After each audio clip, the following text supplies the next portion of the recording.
या चैत्र नवरात्रे में, शरदीय नवरात्रे में, आषाढ़ी नवरात्रे में, आदिक पौष नवरात्रे में हम शंकर की, हम जगतजननी जगदम्बा की जब स्थापना करते हैं, या हम नूतन घर का प्रवेश करते हैं, या गणेश जी की स्थापना करते हैं, या कोई दुकान को प्रवेश करते हैं, या कोई शुभ कार्य करने के लिए अग्रण्य होते हैं, तो हम कलश की स्थापना क्यों करते हैं? आज शिव महापुराण में शुरुआत में अपन शिव और पार्वती की यही संवाद को लेकर चलते।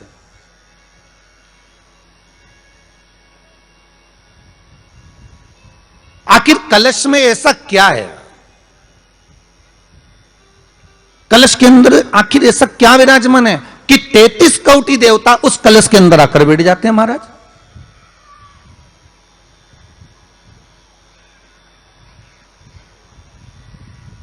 आप कोई यज्ञ करने जा रहे हो, आप कोई पोथी पुराण करने जा रहे हो, आप कोई अच्छा कार्य करने जा रहे हो, तो ब्राह्मण देवता कह देते कलश की स्थापना होगी, कलश की शोभा यात्रा निकलेगी, कलश यात्रा निकलेगी, कलश विराजमान होगा। और आज हर की पौड़ी पर, प्रयागराज में, या उज्जैनी में, नासिक में जो बड़े बड़े कुंभ के मेले होते, कुंभ का मतलब भी तो कलश से होता, उसकी महत्वता क्यों है? उस कुंभ की, उस घड़े की महत्वता कहां से प्रकट हो गई? शिव महापुराण की कथा कहती है महाराज, भगवान ओघड़दानी शंकर स्वयं आद्य शक्ति जगदम्बा से कहते हैं कि जगदम्बा तू क्या चाहती है बोल। तो जगतजननी जगदम्बा कहती है कि जहां मैं हूं वहां शंकर है, ये आपने कह दिया, पर जहां शंकर है वहां पार्वती का होना जरूरी है। उसके लिए सिद्ध करने के लिए एक स्थान ऐसा बनाया जाए जहां पर शंकर विराजमान है और शंकर के साथ पार्वती विराजमान है। तो शिव जी ने कहा, पार्वती उसके लिए मैं तुझे एक सुंदर कलश का निर्माण कर देता हूं। दुनिया का रचनाकार, दुनिया की रचना करने वाले महाराज, संपूर्ण ब्रह्मांड की रचना करने वाले, जिनको भगवान शिव ने स्वयं ब्रह्मदेव से कहा है कि ब्रह्मा जी तुम सृष्टि खंड को आगे बढ़ाइए, सृष्टि की रचना करिए। और आज ही के दिन, यही चैत्रीय प्रतिपदा के दिन, यही इसको कहते हैं नया संवत्सर, नया वर्ष। हिंदू धर्म में क्यों कहा जाता है? आज ही के दिन ब्रह्मा जी ने महाराज सृष्टि की रचना करना प्रारंभ करा था। आज ही के दिन भगवान शिव और ब्रह्मा का संवाद हुआ था। सीधे भगवान शंकर ब्रह्मदेव के पास जाकर बोले थे, हे ब्रह्मदेव आप सृष्टि की रचना करिए। तो ब्रह्मा जी ने पूछा था, सारे नक्षत्र आपने बनाए, सारे दिन आपने बनाए, सारी घड़ियां आपने बनाई, सारा पल आपने बनाया, मनुष्य की श्वास गिनती, काउंटिंग, अर्थात मनुष्य के शरीर की रोमावली, यह सब आपने निश्चित करी है। नवरात्रि का मतलब क्या होता है?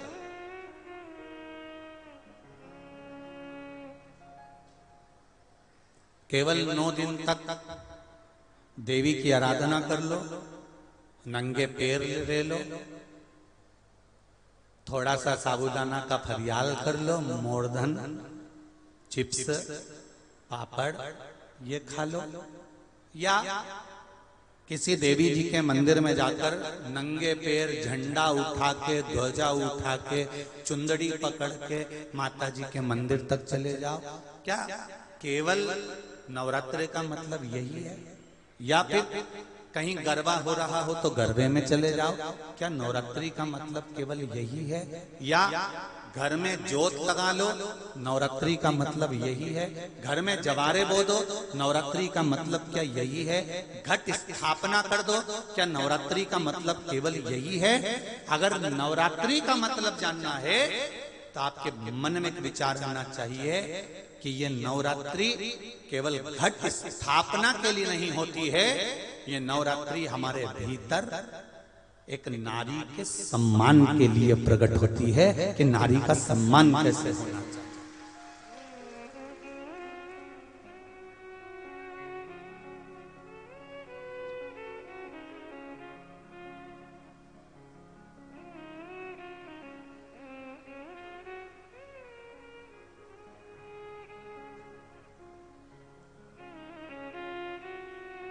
एक नारी का आदर क्या होता है, एक नारी का सम्मान क्या होता है, एक नारी के विचार, उसकी सोच, उसकी दृष्टि क्या होती है।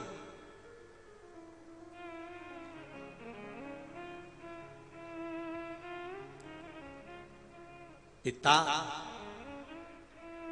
और माता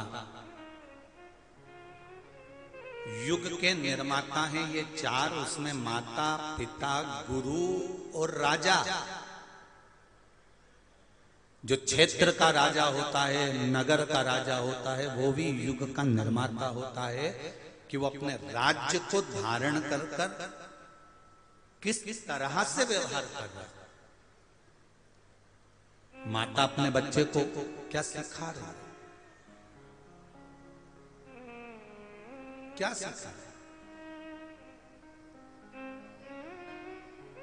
आप में से कितनी माताएं जिनके बच्चे रोज प्रणाम करते हैं, चरण छूते हैं? जरा हाथ उठाओ तो। देखा देखी में मत उठा देना री जी हो, क्योंकि देखा देखी में तो काम बिगड़ जाता है। रख लो रख लो, देखा देखी में काम बिगड़ जाता है। कक्षा 8वीं का पेपर था, बच्चे एक के पीछे एक बैठे थे, लिखने के लिए प्रश्न आ गया कि दिल्ली की सबसे बड़ी मीनार का नाम लिखो।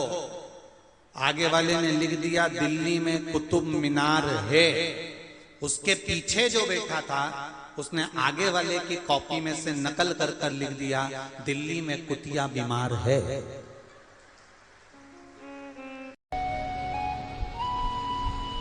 और नवरात्रे में भी देवी की आराधना का एक स्मरण का सुख है महाराज। ज्योत का विधान है, नवरात्रे में देवी की ज्योत लगती है, अखंड ज्योति लगती है, जवारे बुआए जाते हैं, कलश लगता है। ज्योत का भी विधान है। जिसके यहां दिया अखंड जलाया जाता है, अगर वो दिए की लो, दिए की बाती अगर दक्षिण दिशा की होती है तो उसके घर में साल भर में एक घात जरूर होती है।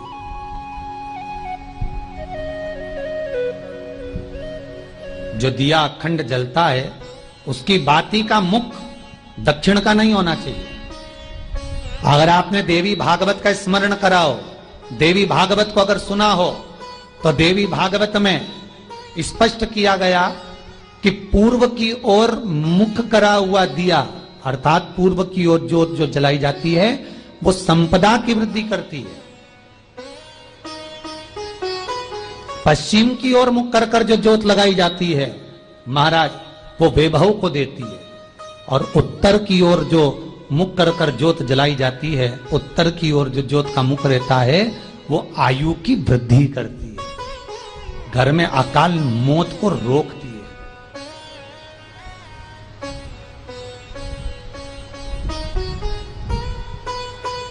नवरात्रे का जो भाव तत्व है उसको भी अच्छे से समझ लेना। दक्षिण की ओर ज्योत ना लगाएं। अगर आपको लगाना है पूरब की लगाएं, पश्चिम की लगाएं या उत्तर की लगाएं। और जितने दिन महारानी जगदम्बा जगतधात्री दुर्गा भवानी, अब की बार माता जी घोड़े पर आई है। हर बार देवी बदल बदल के आती है, इस बार जो नवरात्रे आए वो घोड़े के आए। तो घोड़े पर जो देवी जी आती है वो समृद्धि को देने वाली आती है, लक्ष्मी की वृद्धि करने वाली आती है। जैसी घोड़े की रफ्तार होती है उस रफ्तार से लक्ष्मी घर में आती है। तो ये मत सोचना कि कोरोना महामारी ने हमको नीचे गिरा दिया या कोरोना महामारी ने रोक दिया, कमाई के स्रोत रोक दिए, धन रोक दिया। चिंता मत करना। मेरी मां जगत जननी दुर्गा भवानी अब की बार घोड़े पर आई है। साल भर में इतना धन दे देगी कि आपने पीछे के 4 साल में नहीं कमाया होगा, इतनी मेरी मां भंडार भर देगी। ये घोड़े पर आई है, कोई साधारण नहीं हो सकता। देवी भागवत में स्पष्ट किया गया, जब जगदम्बा मगर पर आती है उसका भाव अलग है, और जगदम्बा जब हाथी पर आती है उसका भाव अलग है, और जगदम्बा जब घोड़े पर आती है तो जगत को समृद्धिवान बना देती है, वैभव में कमी नहीं आती। अभी भले दुनिया के लोग अभी रोते हैं कि पैसा नहीं आ रहा, कोरोना महामारी ने सब तोड़ दिया, रोक दिया, पर चिंता ना करना। मेरी मां अगर घोड़े पर आई है तो उसका सुख आपको जरूर मिलेगा। एक जरा सी मिट्टी की दुकान भी अगर आप खोल कर बैठेंगे तो चांदी और सोना के बराबर कमाएंगे, इतना धन देगी वो मारा। साधारण नहीं है मेरी माता। तात्विक सुख का आनंद देने वाली, लाभ तत्व प्रदान करने। और नवरात्र में भी अगर आपकी कोई कामना है, आपकी अगर इच्छा है, आपका मन है, तो जगत जननी की आराधना करो। पति और पत्नी में अगर क्लेश है तो जगदम्बा के मंदिर में मक्खन चढ़ाओ, प्रेम बढ़ जाएगा। आपको लगता है कि पति कोई अन्य स्त्री से लगा हुआ है या परिवार टूट रहा है, तलाक तक पहुंच गया है, तो माता के मंदिर में आप ध्वजा लगवाइए, उस ध्वजा पर मक्खन लगाकर लगवाइए, आपको लाभ मिलेगा। महाराज, यदि आपको लगता है कि बच्चे बहुत ज्यादा अपशब्द बोल रहे हैं, मुंह चला रहे हैं और प्रेम नहीं रख रहे, तो माता के मंदिर में लाल पुष्प, लाल चंदन और लाल चूड़ी मां को समर्पित करिए, प्रेम बढ़ेगा। बच्चा कभी आप जी से कम नहीं बोलेगा, प्रेम की भाषा निकलेगी मुंह से। मां जगतजननी की आराधना, जगदम्बा की उपासना। नवरात्रे में 9 दिन में से कोई एक दिन ऐसा ले लो जिस दिन कन्याओं का भोजन कराओ, साथ में उनको लाल चुनरी ओढ़ाओ या कोई लाल वस्त्र, लाल पूजन की सामग्री उनको दो, सुख मिलेगा, आनंद आएगा। महाराज, एक होता है माली और एक होता है पुजारी। कौन कौन? एक माली और एक पुजारी। सही निर्णय देना रहे हो बेलूर वालों, उत्तर बिल्कुल सही देना हो, सोच समझ के देना, अच्छे से देना। बाहर वाले भी जरा ध्यान लगाना है। तुम ये मत सोचना कि मैं तुमको देख नहीं रहा हूं, ध्यान में उत्तर सही देना। एक माली है और एक पुजारी है। माली का काम क्या है? पौधा लगाना, जल डालना, खाद डालना और उसमें अच्छे अच्छे फूल उत्पन्न करना, ठीक है। पुजारी का काम क्या है? फूल लाना, तोड़कर भगवान की माला बनाना, श्रृंगार बनाना, भगवान को पूजन करना, श्रृंगारित करना, ठीक है। अब उस फूल का सबसे ज्यादा पुण्य माली को मिलेगा कि पुजारी को मिलेगा? है माली को। बहुत बढ़िया, नजर उतरवा लेना, बिल्कुल सही बोल रहे, बिल्कुल सही बोले। किसको मिलेगा? माली। क्यों? क्योंकि माली ने उस फूल को अपने पुत्र की तरह रखा है। पहले बच्चा की तरह पहले पौधा लगाया, पौधा लगाकर उसको धीरे धीरे बड़ा करा और धीरे धीरे बड़ा करने के बाद में वो जो फूल है उसको संजोया, संजोने के बाद उसको फिर वो लेकर चला। माली और जम के बोलो, जम के पुजारी। माली ने क्या करा? पौधा लगाया। माली ने क्या करा? फूल के पौधे को बड़ा करा। माली ने क्या करा कि फूल को पाला अपने पुत्र की तरह। और एक बेटे की तरह जब पालन पोषण कर लिया, तुम देखना जो माली दिल से पौधे लगाता है ना, उसका फूल तोड़ के बता दो, वो तुम्हें नी गोभी का फूल बना दे, तुम तोड़ के बता दो। कोई किसान सोयाबीन लगाया, कोई किसान ने मक्का बोई, कोई किसान ने गेहूं बोया, फसल लगाई, और तुम उसके खेत को मचाओ तो वो एक एक पौधे को अपनी औलाद की तरह रखता है किसान। एक एक पौधे को, सोयाबीन का एक पौधा होगा, एक गेहूं का पौधा होगा, एक मक्का का पौधा होगा, तो वो किसान के लिए उसकी औलाद जैसा होता है, उसके बच्चे जैसा होता है कि कैसे इसमें जो दाना आएगा मैं बेचकर अपना कर्जा चुका दूंगा, मेरी घर बना लूंगा, मेरी बेटी की शादी कर दूंगा, मेरे बेटे का ब्याह कर दूंगा, मेरा मकान बन जाएगा। किसान कितनी आस लगाता है।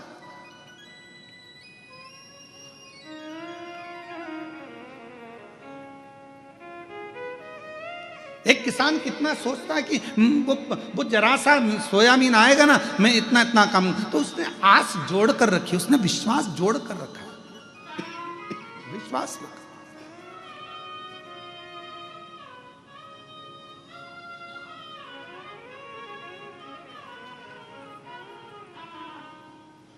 माली ने पौधा लगाया, फूल बड़ा करा, पुजारी ने फूल को तोड़ा, भगवान तक लेकर गया। मेरे बेलूर की जीजाओं ने बहुत अच्छा जवाब दिया कि सबसे ज्यादा पुण्य किसके खाते में जाएगा? माली के खाते में। क्यों? उसने अपने पुत्र के भाव से उसको संजोया है, और पुत्र को संजो कर उसने परमात्मा तक ले जाने के लिए छोड़ दिया है। बीच में मझधार जो बना है, बीच में सेतु जो बना है, बीच में जो मंजिल तक पहुंचाने वाला बना है, वो पूजा नहीं। तो एक संत, एक साधु, एक सन्यासी, एक तपस्वी, एक कथाकार, एक गुरु अपनी जिंदगी में माली का काम करता है, तुम्हें पोष कर बड़ा कर कर परमात्मा तक पहुंचाने का एक लक्ष्य निश्चित कर देता है, और तुम्हें वो परमात्मा तक पहुंचाने का प्रयास करता है। जैसे ब्रह्मर्षि वशिष्ठ जी सरयू जी को लेकर आना चाहते हैं, भगवान नारायण से कहा कि मैं सरयू को ले जाना चाहता हूं। क्यों? भगवान विष्णु ने पूछा, ये मेरी मानस पुत्री है, तुम इसको करोगे क्या? क्यों लेकर जा रहे हो? पृथ्वी पर क्या काम आएगी? तो ब्रह्मर्षि वशिष्ठ बाबा ने कह दिया कि मैं इनको इसलिए लेकर जा रहा हूं कि संसार के लोग इनका दर्शन कर कर अपने पापों को त्याग दें, पापों से मुक्ति मिल जाए।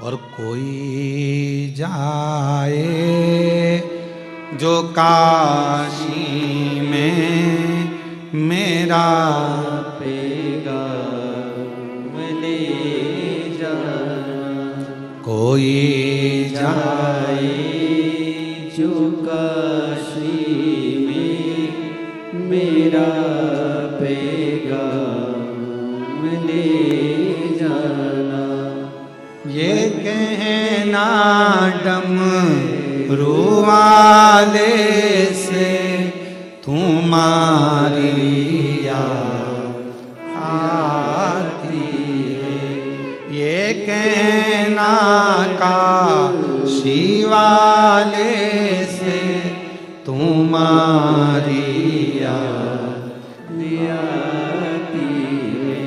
मैं खुद तो आ नहीं सकता, मेरा पैगाम ले जा, कोई जाए जो काशी में मेरा पैगाम ले जा। अगर दिल से आप भगवान को भज रहे हो, दिल से स्मरण कर रहे हो, मन से पुकार रहे हो, तो परमात्मा आपको खींच कर रखता अपने पास है। बस बहुत।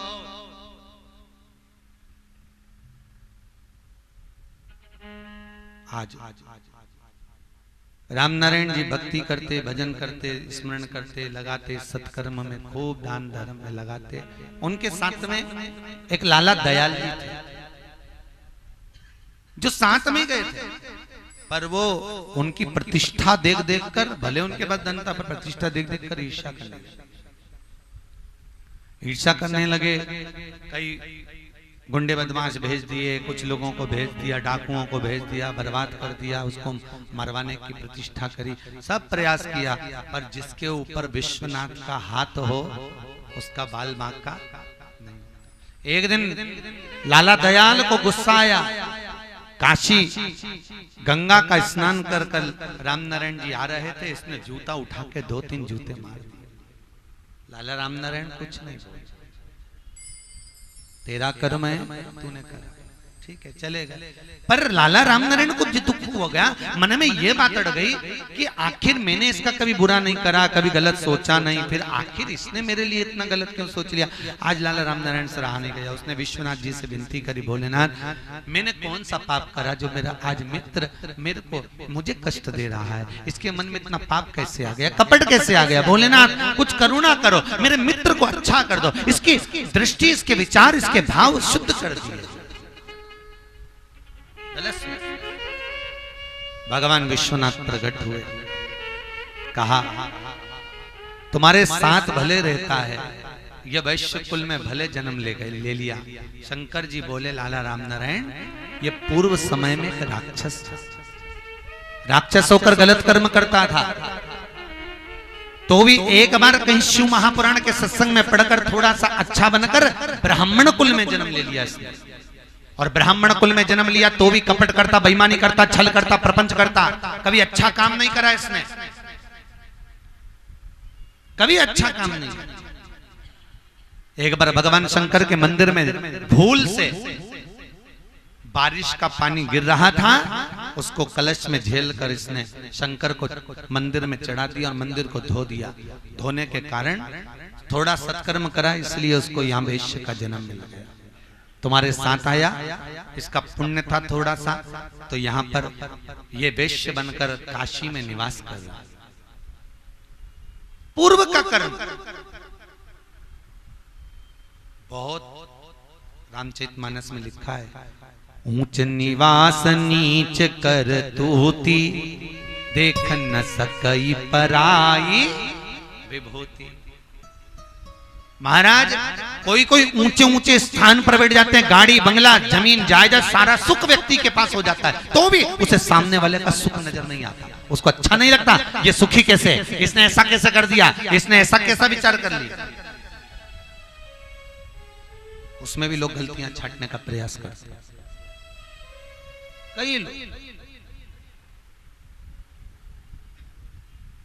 कई लोगों की आदत रहती है, सुख नहीं देख सकते, सुखी नहीं देख सकते, दूसरे को दुखी देख सकते हैं, सुखी नहीं।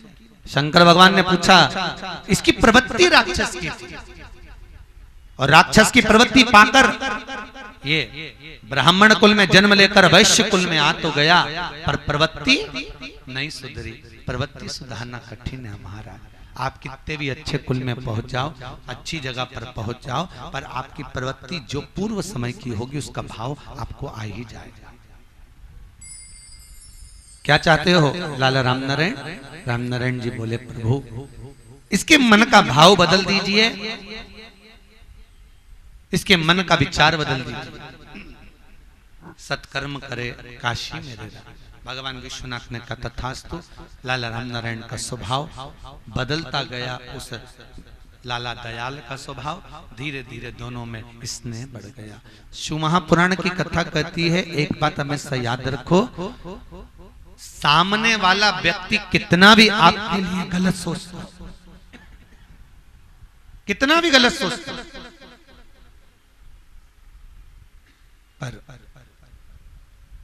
वो कितना भी गलत सोचे, पर आपके भीतर उसके प्रति, थोड़ा मॉनिटर बढ़ाइए, आपके भीतर उसके प्रति केवल प्रेम ही होना चाहिए, केवल प्रेम। वो गलत सोचे सोचने दो, वो गलत विचार धारणा बनाने दो, पर आप अच्छा सोचो तो सामने वाला अपने आप धीरे धीरे धीरे धीरे, आप जिसके लिए बुरा सोचते रहोगे ना तो अपने आप बुरा होते चले जाएगा, और भी बुरा हो जाएगा।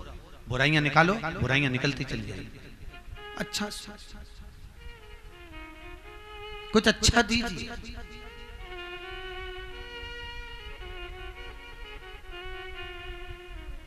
आज समय आया,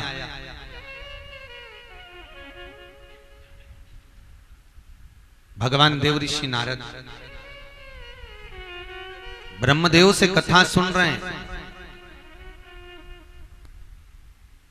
और ब्रह्मा जी ने देव ऋषि नारद से कहा, तुमरुका जी ने चंचूला देवी से कहा, अरे ओ चंचूला सुन। एक बार ब्रह्मा जी के मन में यह भाव प्रकट हुआ कि मेरे पिता तो भगवान विष्णु है। ब्रह्मा जी के पिता कौन है? जम के बोलो, विष्णु भगवान। तो ब्रह्मा जी को लगा कि मेरे पिता विष्णु हैं, पर विष्णु के पिता कौन है? भगवान विष्णु का पिता कौन?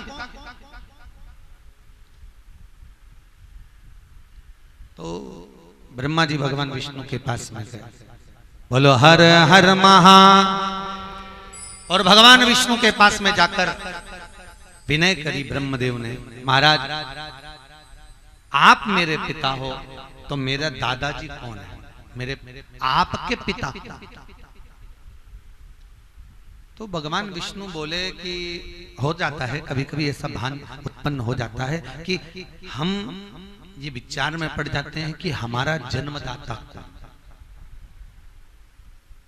कभी कभी हमारे मन में ये भाव उत्पन्न होता है, हमारे माता पिता, माता पिता के पिताजी, पिता के पिता कौन, तो कहां आपके पिता कौन है? भगवान विष्णु ने कहा मेरे पिता, हाँ आखिर आपके पिता हैं कौन?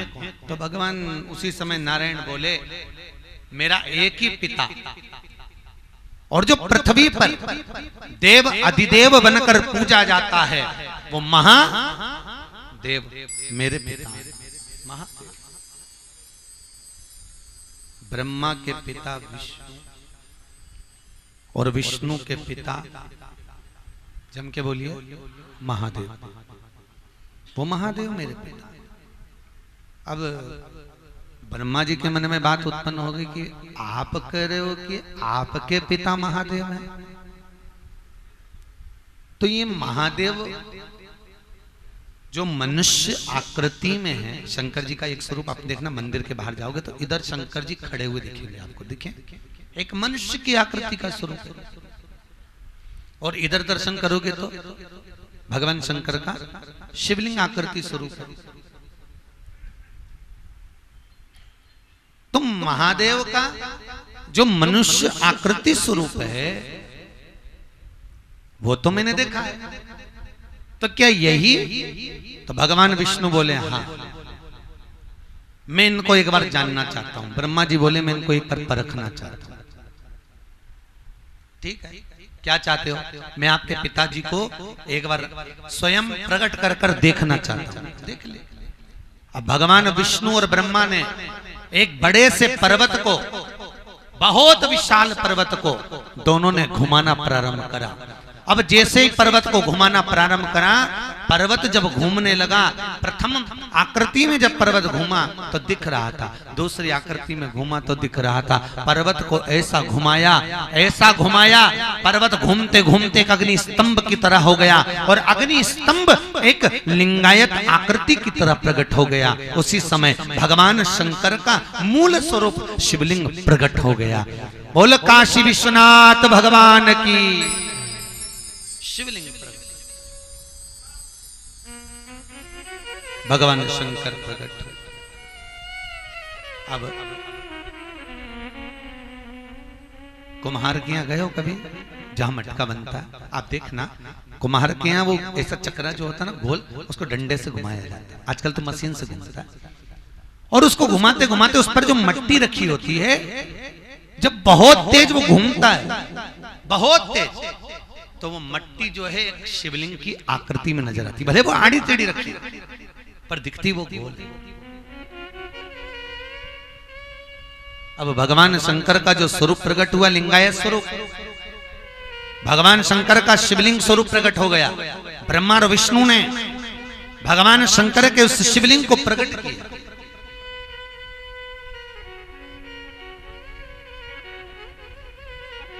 उत्तराखंड की भूमि पर भगवान, इसको कहते हैं देवभूमि, जहां शंकर के प्रचान के लिए ब्रह्मा और विष्णु दोनों ने एक पर्वत को घुमाया था, जिस शिवलिंग को प्रकट करा था। आज भी जबरेश्वर महादेव के नाम से वह पूजा जाता है। पहला शिवलिंग प्रकट, अब प्रकट करा शिवलिंग तो प्रकट हो गया। इतने में ब्रह्मा जी भगवान विष्णु से बोले ये कौन है जो लिंग की आकृति में प्रकट हुए हैं, जो लिंगायत आकृति में प्रकट हुए हैं, ये कौन है? भगवान विष्णु बोले यही मेरा पिता है, यही मेरा शिव है। भगवान शंकर शिवलिंग में से आकाशवाणी कर कर बोले अरे ब्रह्मदेव, अरे विष्णु, तुम दोनों ने मेरी लिंगायत आकृति प्रकट करी है, इसलिए पूर्ण पृथ्वी पर मेरी मनुष्य आकृति नहीं पूजी जाएगी, लिंगायत आकृति पूजी जाएगी। मैं प्रकट हूं। इतने में ब्रह्मा भगवान विष्णु से बोले प्रभु मेरे को भगवान शंकर का स्वरूप दिखा, पर ये बताओ इस लिंगायत आकृति में तुम्हारे पिताजी का मुंह कहां है और पांव कहां है? बाहर शंकर जी का शिवलिंग है, आप लोग जाना तो वहां पर शंकर भगवान का मुंह कहां है आपको मालूम है क्या? नहीं। चरण कहाँ है किसी को मालूम है क्या? नहीं। इतने में ब्रह्मा जी ने कहा ये लिंगायत आकृति में शंकर भगवान के शिवलिंग में भगवान शंकर के चरण कहाँ है, सिर कहाँ है, आप ढूंढ कर बताइए। भगवान विष्णु ने कहा माता पिता के मन की बात, माता पिता के हृदय चित्त की बात, और माता पिता के हृदय में क्या चलता है कोई नहीं जान सकता। बड़ी बहू कहती है सास छोटी को ज्यादा चाहती है, छोटी को लगता है सास, अरे बोलो जम के, बड़ी को ज्यादा चाहती है, और बेचारी सास मंदिर के घंटे की तरह बीच में झूलती रहती है। छोटी को लगे बड़ी को ज्यादा चाहती है, बड़ी को लगे छोटी को ज्यादा चाहती है, और बेचारी सास। ईमानदारी से बोलना, मां ने अपने दोनों बेटों को बराबर का दूध पिलाया, पिलाया कि नहीं पिलाया? दोनों को बराबर का पिलाया। पर बेटे तो जानते हैं कि हमारी माँ हमको भी चाहती है, छोटा भी कहता मैं चाहती है, पर चक्कर इतनी सी बात है, अड़ इतनी सी बात जाती है कि बेटे तो समझ में आते हैं, पर ये जो 2-3 घाट की ये जगदम्बा हो इकट्ठी होती है ना, ये कान भर भर के देख लो तुम्हारी मम्मी को, देख लो वो बड़े वाले को इतना चाहती है, और तुम देख लो तुम ऐसे ही हो, और वो बड़ी के देख लो तुम्हारी मम्मी को, वो छोटे वाले का दिन भर जरा सा कुछ आया छोटी बहू, छोटी बहू, छोटी बहू। अब बेचारी सास की आंख में आंसू भर जाते हैं, ना बड़ी पूछे ना छोटी पूछे, बेचारी कहाँ करे। इसलिए बूढ़ी बूढ़ी माताओं से निवेदन है, आपको अपना बुढ़ापा सुधारना है तो कभी मत बोलना कि बड़ी बहू अच्छी कि छोटी अच्छी, क्योंकि गेंद कभी भी कोई से भी पाले में जा सकती है। तुम्हारा विवेक विहार यमुना क्रीड़ा स्थल के पास में है। कौन सा? यमुना क्रीड़ा स्थल के पास में है। यहाँ पर लोग गेंद खेलते हुए दिखेंगे, कभी भी किसी भी पाले में गेंद चली जाती है, किसी भी पाले। निवेदन है कभी मत बोलो कि बड़ी अच्छी की छोटी अच्छी, कभी मत कहो बड़ा अच्छा कि छोटा अच्छा। हमेशा एक बात बोलो, मेरी बड़ी बहू भी भगवान की कृपा है, छोटी भी भगवान की कृपा है, दोनों मेरे भोलेनाथ ने मुझे दोनों अच्छी दी है, खूब सेवा करती हैं, खूब प्रेम से रहती हैं। 3 हो 4 हो, सारी बहुओं की तारीफ करो। कुछ बिगड़ेगा क्या तारीफ करने में? अरे बोलो तो सही, कुछ बिगड़ेगा? यश ददाती इति यशोदा। आप दूसरे को यश दोगे यश मिलेगा, आप दूसरे को सुख दोगे सुख मिलेगा, आप यश दोगे आप यश। अच्छा अच्छा, पर तकलीफ इतनी सी है ना कि महाराज खाया बिना रह जाऊं, पर बोला कैसे सुख। अब भगवान शिव बोले मेरा प्रतिबिंब प्रकट हुआ है, आज के बाद मृत्यु लोक में यही शिवलिंग पूजा जाएगा, यही शंकर का शिव। प्रभु चरण कहाँ है? भगवान विष्णु से ब्रह्मा जी ने कहा भगवान शंकर के चरण देख कर आओ। शंकर भगवान के चरण, भगवान विष्णु करें ब्रह्मा, शिव के चरण ढूंढना बड़ा मुश्किल है। माता पिता के हृदय चित्त की वृत्ति को जानना कठिन है। माता पिता के मन में कोई कपट नहीं होता साहब, कपट हमारे मन में भरा, इसलिए हमें सब कपटी नजर आते हैं। कपटी को कपटी नजर आता है, बेईमान को बेईमान नजर आता है, धर्माचारी को धर्माचारी नजर आता है, ईमानदार को ईमानदार नजर आता है, देवता को देवता दिखता है, ढोंगी को ढोंगी दिखता है, प्रपंची को प्रपंची दिखता है, कपटी को कपटी नजर आता है। जिसके मन में काम भरा हो तो कामी नजर आता है। आपकी जैसी दृष्टि होगी दृष्टि वैसी नजर आएगी। आपको जैसा दिखता हो, चश्मा जिस कलर का लगाओगे व्यक्ति उसी कलर का। अच्छा देखो,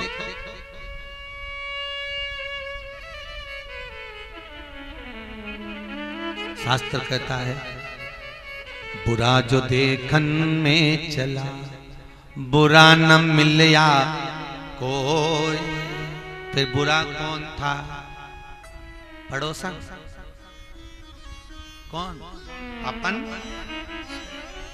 ये मन, ये वृत्ति, ये चित्त, ये विचार, ये सोच, यही हम बुरे।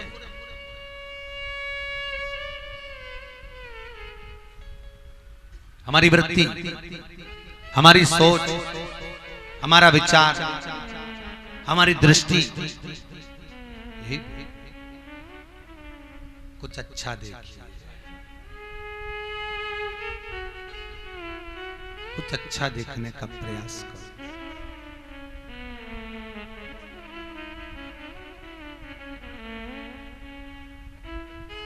कुछ अच्छा कहते हैं ना, हम तेरी दुनिया में आकर खो गए,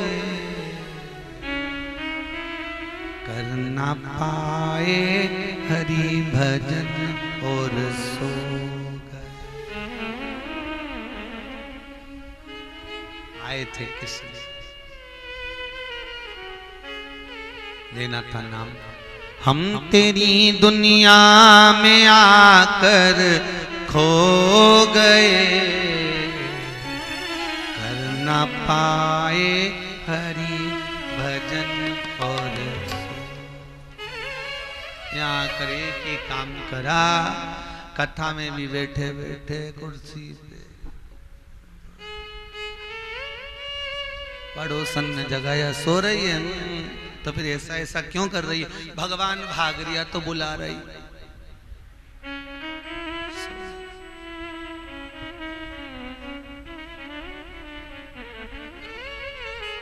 माना था मुश्किल है मानव देह मिली,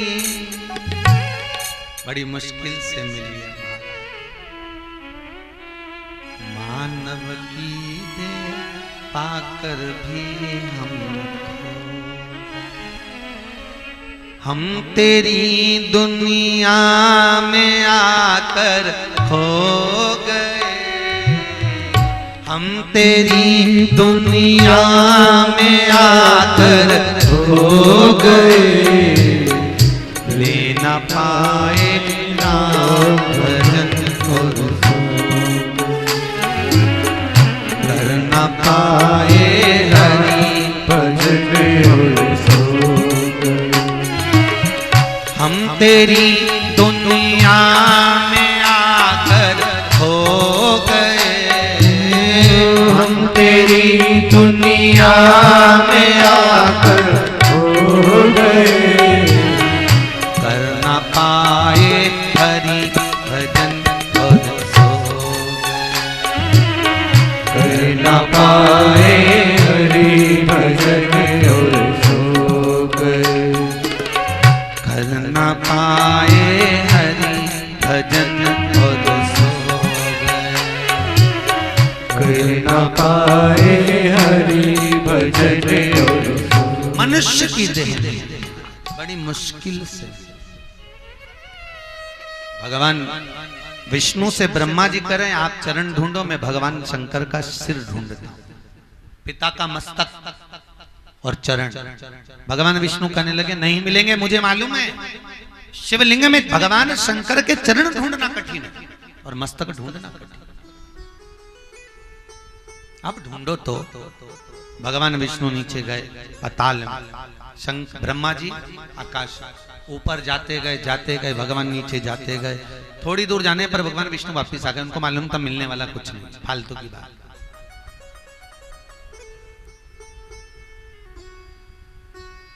क्या ढूंढोगे? सास शिव महापुराण की कथा में गई और बहू है उसकी अलमारी ढूंढे तो कुछ मिलेगा क्या? अरे बोलो तो क्या मिलेगा सास के पास? जब बेटों की शादी करी अपनी रकम तुड़वा के बनवा के बहुओं को चढ़ा दी। अब क्या मिलेगा बेचारी डोकरी के पास? अरे बोलो तो फिर भी डोकरियों से निवेदन है थोड़ा दबा के रखो।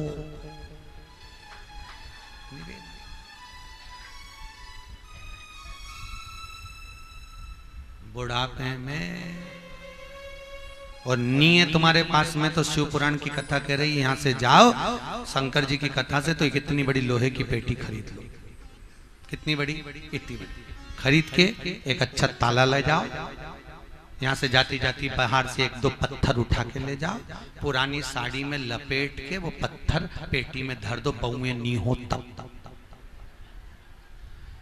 और हर दिवाली दशहरे पे बहुओं से कहना बेटा पेटी सरकाना थोड़ी, मेरे को यहाँ पर काम करना। बहुओं से पेटी उठवाओ तो बहुओं को लगे डोकरी के पास खूब है,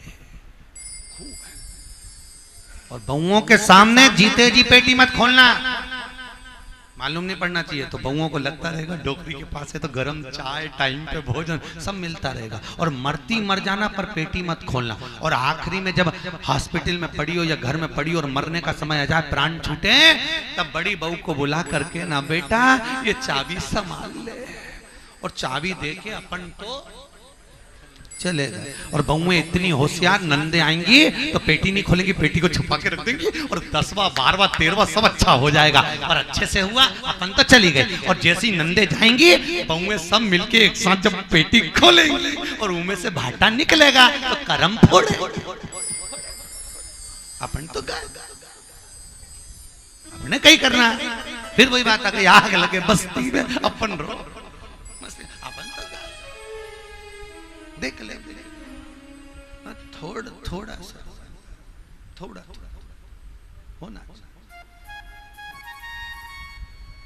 थोड़ा हाथ में हो। ढूंढे से कुछ नहीं मिलेगा। भगवान विष्णु को चरण नहीं मिले, ब्रह्मा को सिर नहीं मिला, मिला क्या? नहीं, ढूंढने से कुछ नहीं होगा। माता पिता का धन नहीं चाहिए, धन देंगे मालूम पड़े बेटे ने शेयर मार्केट में डब्बे में सब चूना लगा दिया, और माता पिता ने अगर आशीर्वाद दे दिया तो वो धन चौगुना अपने आप बढ़ गया। अपने आप धन बढ़ता है माता पिता से। कल की कथा याद कर लो, जिस घर में माँ बाप की इज्जत नहीं होती, उस घर में देखना कभी बरकत नहीं होती। जहां माता पिता का आदर नहीं, सम्मान नहीं, सत्कार नहीं, धन नहीं है। बाप माँ बच्चों को बोलना सिखाते हैं। बोल मम्मी, बोल बेटा, माँ, मम्मी, पापा, चाचा। माता पिता बच्चों को बोलना सिखाते हैं, और जब बच्चे बड़े हो जाते हैं, माँ बाप को चुप रहना सिखाते। तुम नहीं जानते, तुम चुप रहो, तुम्हें अकल नहीं है, चुप रहो, तुम्हें बोलना नहीं आता, चुप रहो।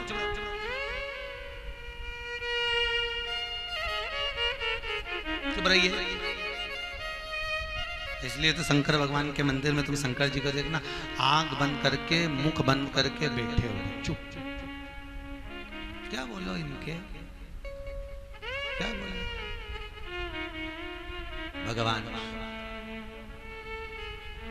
भगवान ओघ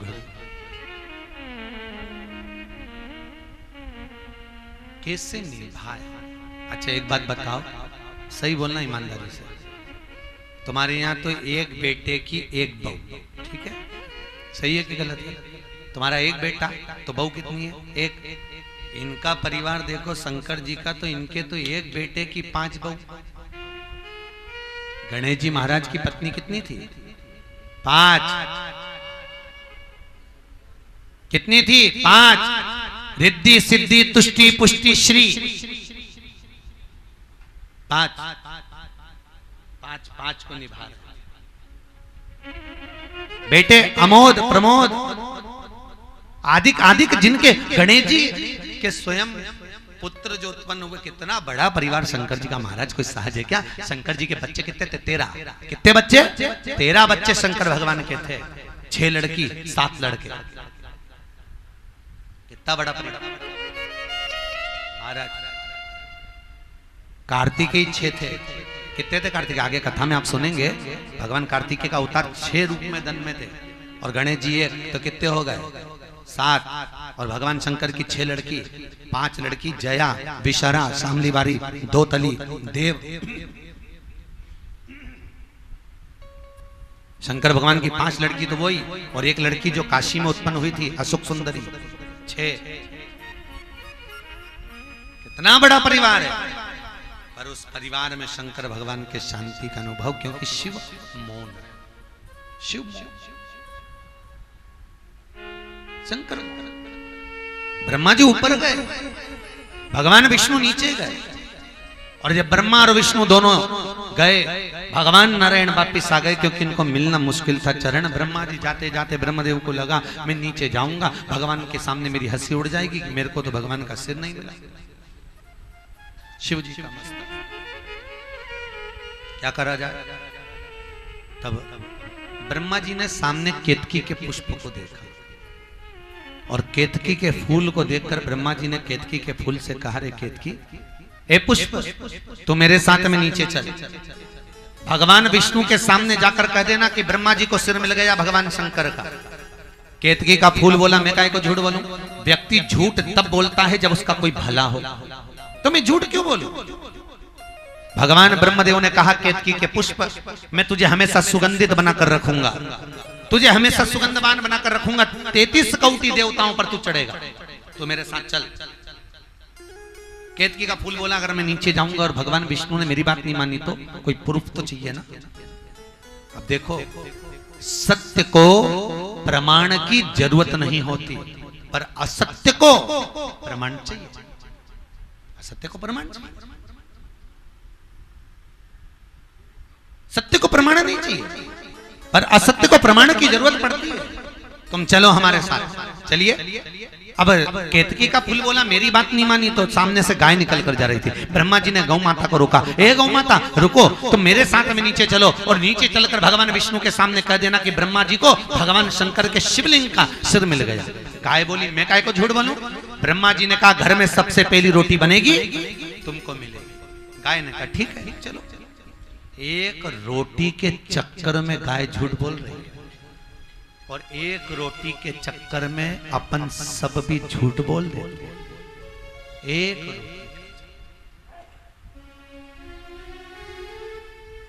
खाना कितनी रोटी हो? सुबह कितनी खाते हो? कोई 2, कोई 3, कोई 4, कोई 5, कोई 6, इससे ज्यादा कौन? शाम को कितनी खाते हो? 1, 2, 3, 4, बहुत। 4 और 2, 6 रोटी, इतनी सी सब्जी, इतना सा अचार, इतना सा सेव, इतना सा मीठा के चक्कर में सुबह से शाम तक कमाता, दिन भर पांव दुखाता, तब जाके 2 रोटी, तब तो। मुल्ला नसबुद्दीन की उम्र थी 90 साल। कितने साल का? जम के बोलो, 90। 4 बेटे थे। अंतिम समय पर मुल्ला नसबुद्दीन पलंग पर पड़ा था, मर रहा है, प्राण छूट रहा है। मुल्ला नसबुद्दीन ने अपनी पत्नी से पूछा, मेरा बड़ा बेटा कहाँ है? पत्नी बोल रही, पांव दबा रहा है। तुम भगवान का भजन करो, ईश्वर का गुणगान करो, प्राण छूटने वाले हैं, तुम्हारी अंतिम सांस चल रही है। मुल्ला नसबुद्दीन थोड़ी देर सोया, उठकर फिर पूछा, मेरा दूसरा बेटा कहाँ है? पत्नी बोली, वो डॉक्टर को छोड़ने गया है। तुम भगवान का नाम क्यों नहीं लेता? उस भगवान को याद क्यों नहीं करते, ईश्वर को? मुल्ला नसबुद्दीन थोड़ी देर सोया, फिर उठकर पूछा, मेरा तीसरा बेटा कहाँ है? अरे वो तुम्हारे सिर के पास बैठा है। मुल्ला नसबुद्दीन फिर सोया, फिर उठकर पूछा, मेरा चौथा बेटा कहाँ है? अरे वो दवाई लेने गया है। इतने में मुल्ला नसबुद्दीन गुस्से में लाल होकर बोला, अरे चारों की चारों यही मर रहे हैं, फिर दुकान पर कौन बैठा है? अंतिम समय है, प्राण छूट रहे हैं, और याद क्या आ रही है? दुकान। बस मनुष्य की देह होती ऐसी है, लोग कहते हैं हम मरेंगे तब राम बोलेंगे। अरे राम निकलेगा तो बोलोगे ना। मृत्यु के समय पर राम भी तो निकलना चाहिए, क्योंकि मृत्यु के समय पर बचपन में इतनी आसक्ति नहीं रहती परिवार से, याद रखना। जवानी में इतनी आसक्ति नहीं रहती परिवार से, अधेड़ी में इतनी आसक्ति नहीं रहती परिवार से, पर जैसे जैसे बुढ़ापा आते चले जाता है, मोह परिवार से इतना बढ़ जाता है कि प्राण छूटते समय राम याद नहीं आता, भैरू सिंह याद आता है। मेरा छोरे को बुला दो, मेरा प्राण छूट रहा है। लल्लू को बुला दो, मेरा प्राण छूट रहा है। उसको बुला दो, मेरा प्राण छूट रहा है। पर कभी नहीं कहती कि मंदिर में से मूर्ति लाकर मेरी छाती पर रख दो, मेरा परमात्मा मेरे सामने होना चाहिए। कभी नहीं कहेगी। सबको बुलाओ, सबको इकट्ठा करो, पर भगवान नहीं। फिर सीधी तो बात है, तेरा क्या होगा रे कालिया? होगा क्या? अंतिम सांस क्या होगी? अंतिम क्षण क्या होगा? निकल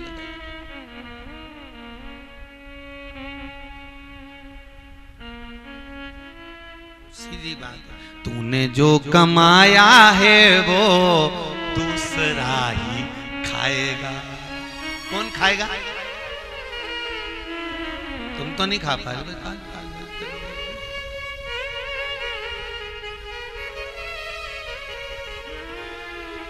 खाली हाथ आया था और खाली हाथ तूने जो कमाया है वो दूसरा सब खाएंगे और अपन फोटो में चिपके चिपके देखते हैं।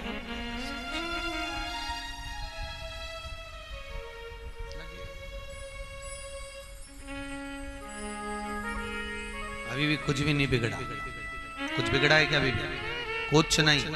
अभी तो ट्रेन अपने स्टेशन पे खड़ी है, प्राण निकलेंगे तब देखा जाएगा। अभी तो अपनी जिंदगी को मस्त जियो, रोते हुए नहीं, रोना नहीं। कितना भी दुख मिले, शिव महापुराण की कथा कहती है भगवान के मंदिर में जाकर कभी मत रो, प्रसन्न रहना। तूने जो दिया उसमें मुझे प्रसन्नता है। बहुत दिया था, कमी नहीं रखी साथ देने में। उसने देने में कमी नहीं रखी। बस कमी हम में रह गई कि हम ये सोच बैठे कि मैंने कमाया, मेरा मेरा। कमी हम में रह गई, उसकी कमी नहीं है। बहुत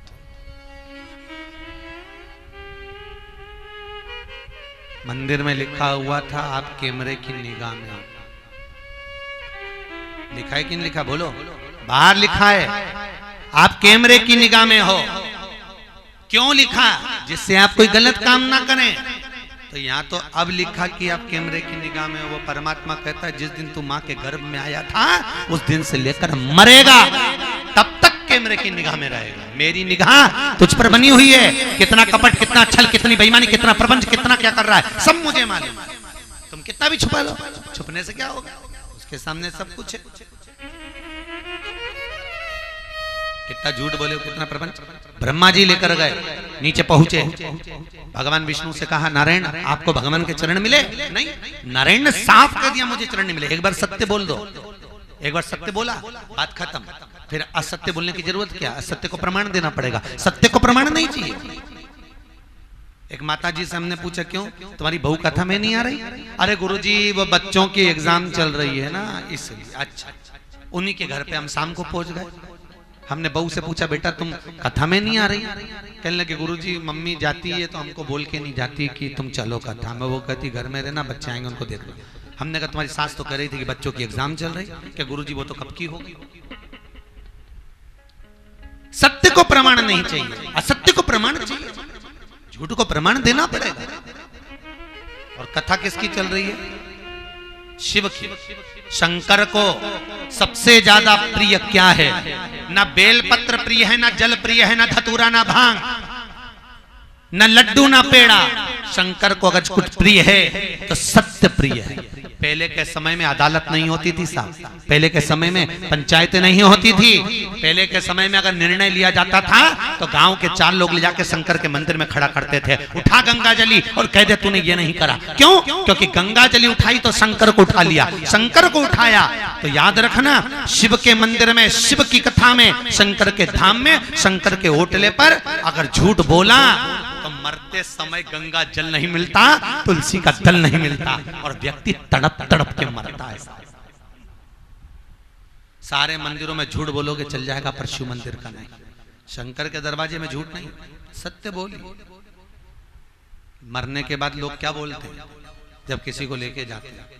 बोलो जम के राम नाम सत्य, यही कहते हैं। कोई ये तो नहीं कहता गोविंद बोलो, गोपाल बोलो, हरे नाम सीताराम, कोई नहीं बोलता। एक ही शब्द बोला जाता है, राम नाम। अरे बोलो तो, तुम्हारे मरने पर दूसरे बोलेंगे, अपन कब बोलेंगे? बोलो राम नाम सत्य है। मरने पर बोला जाता है राम नाम सत्य है। मरने के समय पर कहा जाता है। क्यों? क्योंकि उसको क्या प्रिय है। और मुर्दे को कहां ले जा रहे हैं? शमशान। शमशान में कौन रहता है? शिव। तो उसके दरवाजे पर ले जा रहे हैं, इसलिए बोलते बोलते ले जा रहे हैं राम नाम सत्य है, मुर्दा बेचारा पड़ा रहता है और लोग। अच्छा मेरे को आज तक एक बात समझ में नहीं आई, जी तुम्हें समझ में आया दिल्ली वालों तो जरूर बताना कि कोई मर जाता है तो उसको बांध के क्यों ले जाते हैं?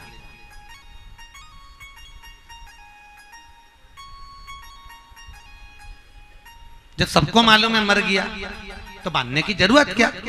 और बांधना है तो हाथ पैर बांध दो बस, बेचारा कोई गिर रहा है क्या अर्थी पे से, पर फिर भी ऐसे मजबूती से बांधेंगे कहीं उठ के भग नहीं जाए और यमराज दूसरे को पकड़ के नहीं ले जाए, क्योंकि ये भग जाएगा तो इसकी जगह दूसरे को जाना पड़ेगा। तो उन्हें अच्छी मजबूती से बांध दिया, कहीं भग गया तो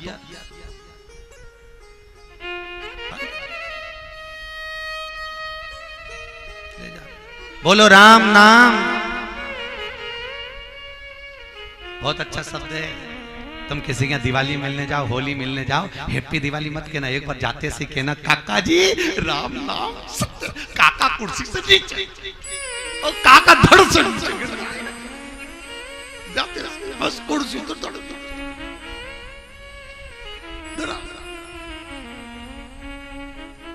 वो बोले क्यों, मेरा बुरा चाहती है जो तू कह रही राम नाम सत्य? नहीं काका जी, जिंदगी में बचपन, जवानी, अधेड़ी और बुढ़ापा सब असत्य बोलते निकाल दिया। जिंदगी में एक बार सत्य बोल लेते तो शिव मिल जाता, शिव मिलता तो जीवन सुंदर हो जाता। सत्यम शिवम सुंदर, सत्य बोलिए। और आज के जमाने में लोग सत्यनारायण भगवान की कथा कराते और मोबाइल पे मैं बैठे बैठे बोलते। वो पूछता कहाँ हो तो क्या मैं रास्ते में हूं, बस 15 मिनट में पहुंच रहा हूं, और बैठा कथा में सत्यनारायण की कथा करवा रहा और सत्य बोल। और एक वो कौन सी देवी का व्रत होता है जिसमें खट्टा नहीं खाते? संतोषी माता। उसमें बोलती मैं खट्टा नहीं खाती और दिन भर खट्टा बोलती। सही बोलो ईमानदारी से, खट्टा नहीं खा रही है तो व्रत लग रहा है, खट्टा बोलेगी तो व्रत लगेगा क्या? जिस दिन व्रत हो उस दिन मुंह से फूल झड़ना चाहिए, पर लोगों के मुंह से मेंढक झड़े। अच्छा वो कौन सा व्रत है जिसमें माताएं कुछ नहीं खाती? पति की क्या बोलते हैं, करवा चौथ का व्रत। काय के लिए करते हो? पति की लंबी उम्र के लिए। वो उस दिन कुछ नहीं खाती पर 3 दिन पहले से पति के प्राण खाती। अब 3 दिन पहले से इतना खा लेती कि उस दिन एक दिन नहीं खाती, बाकी के 3 दिन से तो खा रही। मेरे को साड़ी दिलाओ, साड़ी दिलाओ, ये दिलाओ, वो दिलाओ, पीछा पकड़ के बैठी, मॉल चलो, मॉल चलो, मॉल चलो। अब 3 दिन से इतना खा रही प्राण, तो एक दिन नहीं खाएगी तो हिसाब तो बराबर होगा। नहीं खा, काय के लिए व्रत करा? पति की लंबी उम्र के लिए। ईमानदारी से बोलना, तुम्हारे भूखे रहने से पति की उम्र बढ़ेगी क्या? नहीं। पति की उम्र कब बढ़ेगी? जब तुम प्रेम से मीठा बोलोगी। जैसी अच्छे से बोलोगी उसकी उम्र अपने आप 2-1 साल बढ़ जाएगी। और तुम इसी जगदम्बा जैसी धाड़ के बोलती, उम्र वैसी कम हो जाती बेचारा।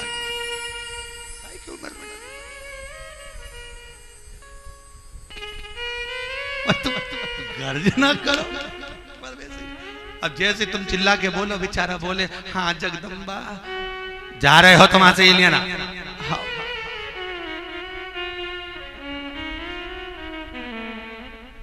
कहा बोलो हर हर भगवान शिव की कथा।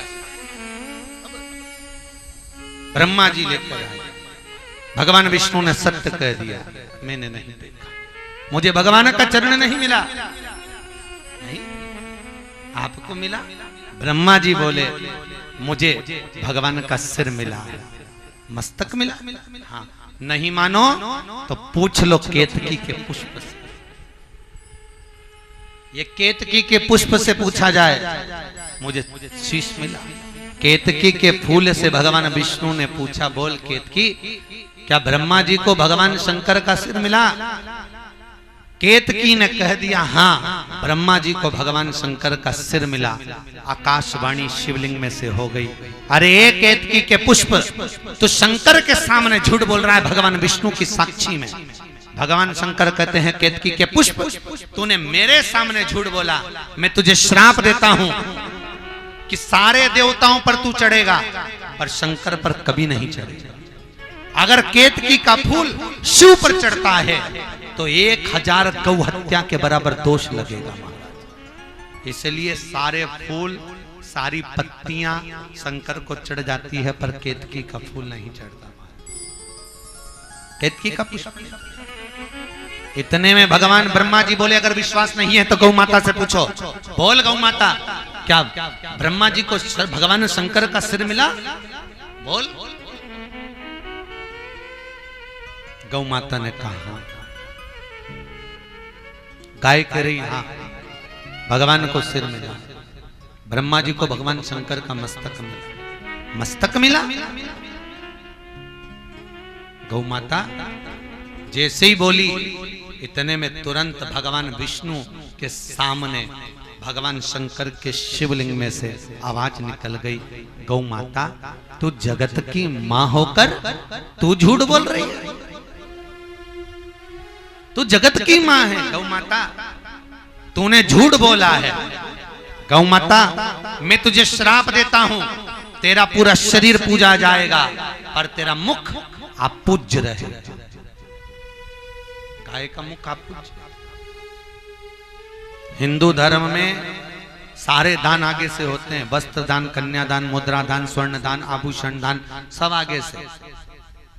पर हिंदू धर्म में एक दान होता है जो पीछे से होता है, वो गौ दान होता है। गाय का दान गाय की पूंछ पकड़कर किया जाता है। और आज भी नियम है, गौ माता का जब दान दिया जाता है तो चतुर ब्राह्मण गाय की परिक्रमा पूरी नहीं लगवाते। दान करने वाले को गाय की परिक्रमा आधी लगाना चाहिए, पीछे से चालू होकर गाय के नीचे से निकलकर पीछे आ जाना चाहिए, सामने नहीं जाए। तूने झूठ बोला। हिंदू धर्म में सारी परिक्रमा आगे से, पर गौ माता की परिक्रमा पीछे से चालू होकर पीछे विराम होती है हमारा, आगे से नहीं होती, पीछे है। और गौ माता ने एक बार झूठ नहीं बोला, गौ माता ने 2 बार झूठ बोला। एक बार राम जी बन गए, जब राम वन में गए, फाल्गु नदी के तट पर राम सीता स्नान कर रहे थे, तब दशरथ जी महाराज आए। और दशरथ जी महाराज ने आकर कहा, राम मुझे पिंडदान दे दो, नहीं तो मैं नरक चले जाऊंगा।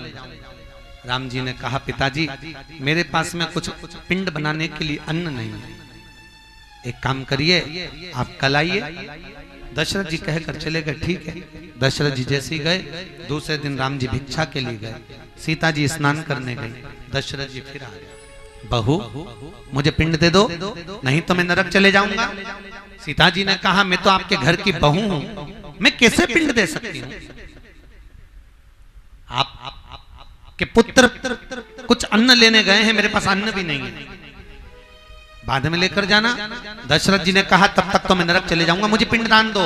सीता जी ने उसी समय ब्राह्मण को बुलाया, ब्राह्मण देवता से कहा, ब्राह्मण देवता मेरे ससुर को पिंड देना है, आप बताइए मैं क्या करूं? ब्राह्मण ने कहा, एक काम करो, फाल्गु नदी की, गया नदी की बालू रेत का पिंड बना। पिंड बनाया। एक पिंड सीता जी ने ब्राह्मण को दिया, दूसरा पिंड गौ माता को दिया, तीसरा पिंड फाल्गु नदी को दिया और चौथा पिंड दशरथ जी ने प्राप्त किया। 4 पिंड माता सीता ने दिए। दशरथ जी चले गए। थोड़ी देर बाद राम जी आ गए। राम जी ने कहा, सीता ये अन्न लीजिए और पिंड बना लीजिए। सीता जी ने कहा, स्वामी पिंडदान तो मैंने कर दिया। कर दिया? हाँ, ना मानो तो पूछो ये ब्राह्मण देवता से। राम जी ने ब्राह्मण जी से पूछा, क्यों ब्राह्मण देवता के सीता जी ने पिंडदान कराए? सीता जी ने पिंडदान करा। ब्राह्मण राम जी के हाथ में चावल देखे, ब्राह्मण ने सोचा बालू रेत का पिंड मिला, क्या मेरा पेट भराया? क्या मेरे बच्चों का पेट भराया? ये कोई पेट भरा? बालू रेत का कोई पिंड से कोई पेट भरा था? उसी समय ब्राह्मण ने कह दिया, राम जी सीता जी ने कोई पिंडदान नहीं करा। सीता जी की आंख में आंसू भर गए। माता जानकी रोती हुई नैनों में जल भरकर ब्राह्मण को देखकर श्राप दे दी, रे ब्राह्मण देवता तुमने पिंडदान करवाया, तुमने तर्पण करवाया और तुम ही झूठ बोले हो। मैं तुम्हें श्राप देती हूं कि तुम कितना भी जोड़ लेना, हमेशा तुम्हारे यहां कमी ही पड़ेगी। श्राप सीता जी हाथ जोड़कर बोली, गौ माता एक पिंड तुमको भी दिया, तुम तो बोलो कि मैंने पिंडदान करा है। गौ माता ने राम जी के हाथ में चावल देखकर गौ माता ने भी झूठ बोल दिया, राम जी सीता जी ने कोई पिंडदान नहीं करा। इतने में सीता जी ने श्राप दे दिया, गौ माता तू जगत की मां होकर तूने झूठ बोला है, मैं तुझे श्राप देती हूं कि तेरा पूरा शरीर पूजा जाएगा पर तेरा मुख अपूज्य होगा, तेरा मुख अपूज्य। गौ माता को 2 बार श्राप। सीता जी ने फाल्गु नदी से कहा, नदी एक पिंड तुझे भी दिया, तू तो बोल। फाल्गु नदी ने सोचा मेरी ही बालू रेत मुझ में डाल दी, ऐसा कोई पिंडदान? कह दिया राम जी सीता जी ने कोई पिंडदान नहीं करा। जैसे कहा सीता जी ने आंख में आंसू भरकर कहा, फाल्गु नदी तूने मेरे पति के सामने झूठ बोला है, ए गया नदी, ए फाल्गु नदी, मैं तुझे श्राप देती हूं, जब तक तुझे खोदे नहीं तब तक तुझ में पानी निकले नहीं। आप लोग कभी गया जी गए हो? गए हो? तो गया जी गए होगे तो देखा होगा पूरी फाल्गु नदी पर बालू रेत जमी होती है, और फाल्गु नदी पर जब बालू रेत होती है उसको इतना इतना खोदो, उसमें से पानी निकलता है, तब जाकर पिंडदान किया जाए, तब पिंडदान। फाल्गु नदी। तब सीता जी ने दशरथ जी को बुलाया, दशरथ जी का हाथ निकल कर आया, उस पर पिंड रखा हुआ देखा, राम जी ने छू लिया, हाथ पत्थर का हो गया। आज भी फाल्गु नदी के बीच में गया नदी पर आज भी दशरथ जी का हस्त कमल है जिस पे लोग पिंडदान करने जाते हैं। महाराज आज ब्रह्मा जी की साक्षी में गौ माता झूठ बोल दी। इतने में भगवान शंकर का श्राप लगा। ब्रह्मदेव ने कहा ये आकाशवाणी झूठी है। जैसे ही बोले ब्रह्मा जी आकाशवाणी झूठी है, इतने में शंकर भगवान को क्रोध आया। बाबा भोलेनाथ बोले ब्रह्मा जी अपनी वाणी को मौन करिए, पर ब्रह्मदेव वाणी को मौन नहीं करते। क्रोध में लाल हो गए भगवान शंकर, शिव जी सामने प्रकट हो गए। प्रकट होते सही भगवान शंकर ने अपने पांव के अंगूठे के नख को तोड़ा, तोड़कर फेंका। फेंकते सही उस नख से भगवान शंकर का ही एक स्वरूप काल भैरव प्रकट हो गया। कौन प्रकट हुआ? काल भैरव प्रकट। अब जैसे ही काल भैरव प्रकट हुए, भगवान शंकर ने कहा काल भैरव ये ब्रह्मा झूठ बोल रहा है, और जिस मुख से ब्रह्मा झूठ बोल रहा है उस मुख को काट दो। काल भैरव ने अपनी पांव की चीटी उंगली का नख तोड़ा, फेंका। फेंकते से ब्रह्मा जी का सिर कट गया। ब्रह्मा जी का सिर कटा, कटते ही ब्रह्मा जी का सिर लुढ़कने लगा। और अभी भी ब्रह्मा जी कर रहे हैं ये आकाशवाणी झूठी है। देखो सत्य होता तो ये लफड़ा ही नहीं होता। पर दिक्कत तो इतनी सी बात है ना साहब, लफड़ा तो वहीं चालू हो गया कि जब लड़की दिखाई तो कहा था इसको सब कुछ आता है।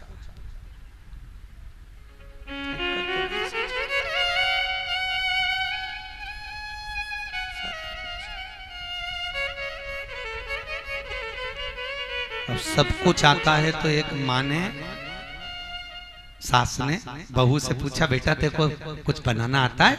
मम्मी मेरे को तो सब कुछ आता है, क्योंकि बोली मम्मी उसकी यही थी हमारी लड़की को सब आता है, सब आता है। हाँ आइसक्रीम बनाना आती है, हाँ बना ले जा। बहू गई, रेसिपी बुक अटैची में से निकाली,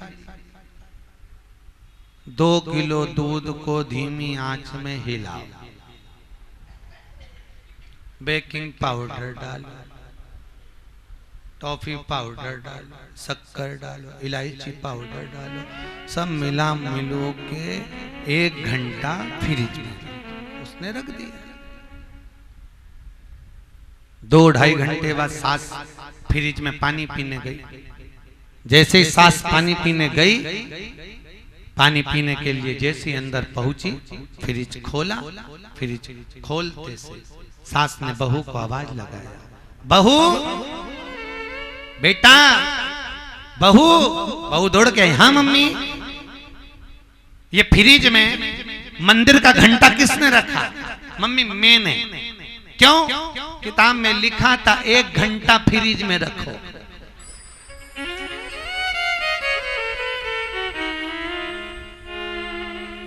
सास ने माथा ठोकारियो, पगली जो वो घोल बनाया था उसको 1 घंटा फ्रिज में रखना था, तो मंदिर का घंटा रखी आई।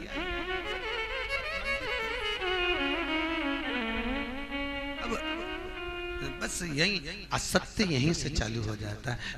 कई लड़कियां, एक लड़की और लड़का बगीचे में बैठे हुए थे। हम सुबह सुबह मॉर्निंग वॉक करने गए थे, तो लड़की लड़के से बोल रही, उनकी शादी पक्की हो गई होगी, तो लड़की लड़के से बोल रही थी, एक बार शादी तो हो जाए, तुम काहे को चिंता करते हो, मैं सारे घर को स्वर्ग बना दूंगी। हमने पीछे पलट के देखा, गजब का विल पावर, पूरे घर को स्वर्ग बनाएगी और घर के लोगों को स्वर्गवासी, पूरे घर गजब का विल पावर, पूरे घर को स्वर्ग। अच्छा, बोलने में भी शर्म नहीं है, और जो बोले मैं घर को स्वर्ग बना दूंगी, उससे कह दो घर में 10 मेहमान आए, जरा जाके भोजन बना दे, तो पसीना छूट जाएगा। हमारी सास तो ना जाने किस किस को पकड़ के ले आती है, दिन भर हम खाएं, बनाएं और खिलाएं, बनाएं और खिलाएं, भोजन बना बना के मेरा तो ऐसा मेकअप बना गजब का भी असत्य। फिर वही बात आ गई, राम नाम अच्छे से बोलो जीजियों, अपने टाइम पे अपन नहीं बोल पाएंगे। राम नाम जो सत्य है वो सत्य है।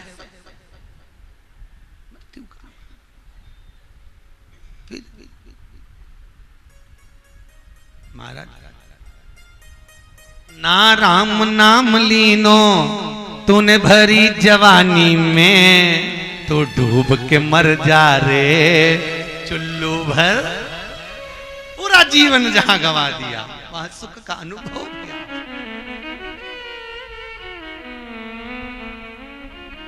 सुख का अनुभव।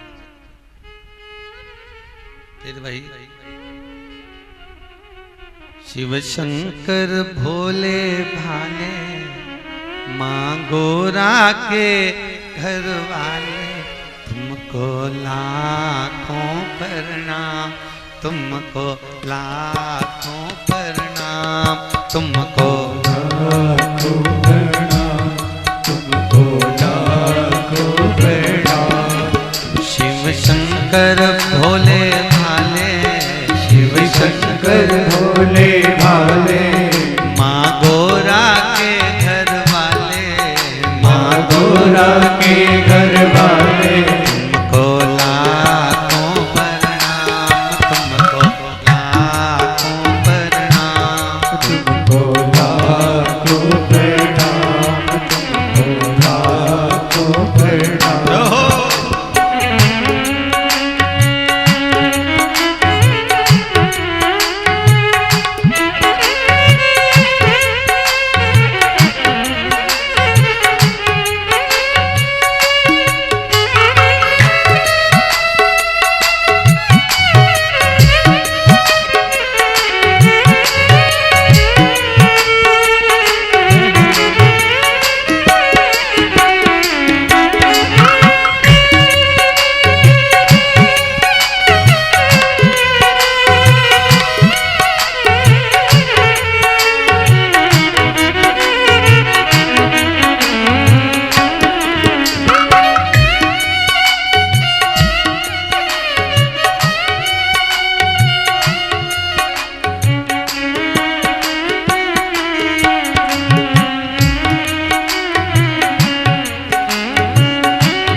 अभी भी झूठ ही बोले, अभी भी ब्रह्मा सत्य नहीं बोले, अभी भी ब्रह्मा सत्य की मूर्त नहीं बन पाए। सिर कट गया, लुढ़क रहा है। ब्रह्मा जी के सिर कटने पर भी ब्रह्मा जो झूठ बोले तो उनके सिर में से जो रक्त बहता हुआ निकला उससे कर्मनाशन नदी प्रकट हो गई महाराज। कौन सी नदी है? कर्मनाश। शिव महापुराण में 14 किलोमीटर लिखी है, नेट पे सर्च करोगे तो 20 किलोमीटर निकलेगी। पूरी दुनिया में केवल एक ही नदी है जिसके घाट पर लिखा होता है इसमें पांव न धोइए, इसमें हाथ न धोइए, ये कर्मों का नाश कर देती है। पूरी दुनिया में केवल एक नदी है, अगर भूल से भी उसमें हाथ डाल दिया जाए तो 7 पीढ़ी में अगर किसी ने दान पुण्य व्रत उपास कुछ भी करा हो सब नष्ट हो जाता है महाराज। पूरी पृथ्वी पर केवल एक ही नदी है जिसका पानी कुत्ता भी नहीं पीता, वो कर्मनाशा है। इलाहाबाद से, लखनऊ से इलाहाबाद के बीच में बहती है, 14 किलोमीटर की है, जिसके घाट पर यूपी गवर्नमेंट ने बड़े बड़े बोर्ड लगा कर रखे हैं, इसमें पांव न धोइए, इसमें हाथ न धोइए, यह कर्मनाशा है। पूरी पृथ्वी पर, भारत की भूमि पर केवल एक नदी है जिस पर पक्षी भी पानी नहीं पीता, कुत्ता भी मुंह नहीं डालता, वो कर्मनाशा है। जिसमें हाथ डालने से कर्मों का नाश हो जाता है, स्नान करने से। इसलिए आज भी कर्मनाशा नदी के उस पार लोग विवाह तक नहीं करते, क्योंकि जाएंगे और पानी का छींटा लग गया तो कर्मों का नाश हो जाएगा। ब्रह्मा जी के रक्त से कर्म, जो कर्मों का नाश कर रही है वो कर्मनाशा नदी। महाराज भगवान विष्णु ने ब्रह्मा देव के लिए जाकर भगवान शंकर से विनती करी, हे भूत बामन भूतेश्वर, हे भोलेनाथ, त्रिकालदर्शी कैलाशी अविनाशी, हे शंकर करुणा करिए। शिव जी ने पूछा क्या बात, क्या हो गया? भगवान विष्णु कह रहे हैं ब्रह्मा जी का सिर कट गया। नारायण ब्रह्मदेव, आप कृपा करिए। ब्रह्मा का सिर कट गया, हाँ, तो क्या चाहते हो? प्रभु इस सिर का कटे हुए मस्तक का कुछ करिए। लोग इसको पूजेंगे नहीं, नफरत करेंगे, आप कृपा करो। अब शंकर तो दयालु है, त्रिकालदर्शी कैलाशी करुणा सागर है। शिव ने कृपा कर, चिंता मत करो। भोलेनाथ बोले, नारायण ये ब्रह्मा का असत्य बोला हुआ शीश है, कटकर गिरा है, तुम कह रहे हो तो तुम्हारे कहने पर इसको मैं बट वृक्ष बना दे। कौन सा वृक्ष? बट वृक्ष, बड़ का पेड़। इस बट वृक्ष के नीचे कोई पुण्य का कार्य नहीं होगा। पूरी दुनिया में एक ही वृक्ष है, बट का वृक्ष, जिसके नीचे से आप निकलोगे तो ऐसा लगेगा जैसे कोई भयंकर सा डर सा। बट वृक्ष, इस बट वृक्ष के नीचे अगर पूजा होगी तो शिव की होगी और नारी के अखंड सौभाग्य के लिए होगी। केवल पूजन होगी तो 2 क्रम की। भगवान शिव उसके नीचे विराजमान हुए। शंकर जी का नाम बटकेश्वर महादेव पड़ गया। कौन से महादेव? बटकेश्वर शंकर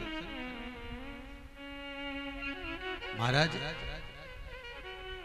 शिवरात्रि की रात्रि को 12 बजे भगवान शंकर का नाम लेकर बटकेश्वर महादेव का स्मरण कर किसी भी शिव मंदिर में जो सांबर की फली आती है, सांबर में डालते हो, सब्जी में डालते, लंबी लंबी फली होती है, उसकी जो पत्तियां होती हैं, 31 पत्तियों के झूमर को लेकर पानी में पहले उस झूमर को शिव जी पे चढ़ा दीजिए। बटकेश्वर महादेव का नाम लेकर उस झूमर को उतार कर ले आइए, आधा लीटर पानी में उसको उकाल लीजिए। 250 ग्राम जब पानी हो जाए, पानी को ठंडा कर कर छान कर शंकर जी का अभिषेक कर दीजिए। शिवरात्रि की रात्रि को अभिषेक कर कर उस पानी को झेल कर वापस लिया। बटकेश्वर महादेव का नाम लेकर उस जल को 15 दिन तक सुबह पीने चालू कर लीजिए। आप जैसे जैसे जल को पिएंगे शुगर लेवल में आ जाएगी। कभी जिंदगी में शुगर की बीमारी ना ऊंची जाएगी ना नीची जाएगी, शुगर लेवल में रहेगी। फिर कितना भी मीठा खाओ और डॉक्टर से जांच करवाओ, शुगर लेवल में बनी रहे। 3 तुलसी होती है, श्यामा तुलसी, रामा तुलसी और विमला तुलसी। एक विमला तुलसी होती है, जिस विमला तुलसी का मात्र जैसे छोटा सा नख जब आप काटते हो ना, कटे हुए नख का छोटा सा जैसे भाग होता है, इतना भाग अगर विमला तुलसी का साल भर में या 6 महीने में एक बार खा लिया जाए, उसके बाद कितनी भी शक्कर खाओ, कितनी भी आप डॉक्टर को जांच कराओ, शुगर लेवल में रहती है।